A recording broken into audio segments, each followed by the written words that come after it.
এরপরে যখন জাহান্নামের মধ্যে ফেলা হবে, জাহান্নামের ভীষণ আগুনের মধ্যে প্রতিটা নাফরমান যখন জ্বলতে শুরু করবে, তখন প্রত্যেকটা জাহান্নাম, এটাই আমার শেষ কথা, তিনটা কথা বলবে আল্লাহকে।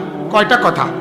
এক নাম্বার বলবে, আল্লাহ এত কষ্ট, এত আযাবের চাইতে মৃত্যু দিয়ে দেন, মেরে ফেলেন।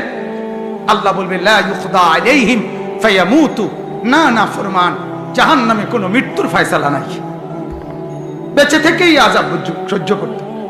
দুই নাম্বার, প্রতিটা নাফরমান বলবে, আল্লাহ তাইলে দ্বিতীয় প্রস্তাব মহলা আপনার কাছে, জাহান্নামের আযাব একটু হালকা করে দেন, একটু 1 ঘন্টা বাদ দিতে কোন, মাসে একদিন কদ্দুর ছাড় দেন, সপ্তাহে একটা দিন ছাড় দেন, 24 ঘন্টার মধ্যে 10টা মিনিট একটু বিশ্রাম করতে দেন মাওলা, একটু ছাড় দেন না কমপক্ষে।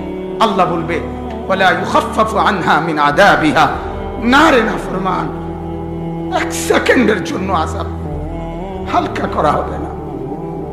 না বন্ধু, দুনিয়াতে কেউ আগুন জ্বললে প্রথম যদি এদিক দিয়ে আগুন লাগে, ওই পর্যন্ত আইসা জ্বলতে জ্বলতে হইতে পারে সে মরে গেছে, মানে রুহু চলে গেছে।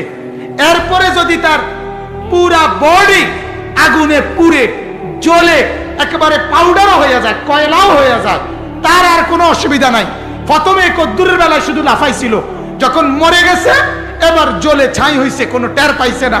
কিন্তু আল্লাহ বলে, আল্লাতী তাত্তালিউ আলাল আফইদা, জাহান্নামের আগুনে একই মুহূর্তে পুরা শরীর এবং ভেতরের কলিজা সুদ্ধা জ্বলতে থাকবে, কিন্তু 1 সেকেন্ডের জন্য মৃত্যু হবে না।